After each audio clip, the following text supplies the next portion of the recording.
Hoy tuve una plática con un profesor, esta la vamos a poner aquí, porque esta es una anécdota enormemente divertida.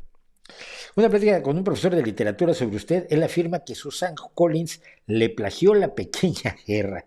¿Qué opina de eso? Mira, esto desde que salieron los Juegos del Hambre, salió el bulo, salió la historia. Los Juegos del Hambre se parece muchísimo a un cuento que yo escribí en 1984 con el que gané el Premio Puebla de Ciencia Ficción en ese año. Hace un montón de años de esto, madre mía. Tiene un parecido, son jóvenes que se enfrentan en unos juegos, en el caso de mi cuento, en los juegos de gladiadores, tipo juegos gladiatoriales. En los Juegos del Hambre es otro tipo de enfrentamiento, y donde van a sobrevivir algunos, es una forma de control de población.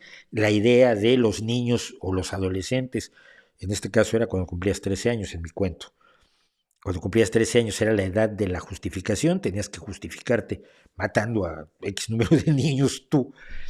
Y en el caso de los Juegos del Hambre es otra cosa. Tampoco conozco bien los Juegos del Hambre. Entonces alguien dijo inmediatamente, oye, pues es que esto es como la pequeña guerra de Mauricio. Pues sí se parece. ¿Te plagió Susan Collins? Pues no lo creo. Y no lo creo por una sola razón. La pequeña guerra nunca se publicó en inglés. La pequeña guerra es un cuento que es muy conocido en México y América Latina, probablemente el más conocido de mis cuentos, aunque para mí tengo cuentos mejores literariamente. Este es un cuento con sus limitacioncillas, pues, con sus ingenuidades de un escritor bastante joven, bastante inexperto, pero no tengo idea de que jamás se haya publicado en inglés.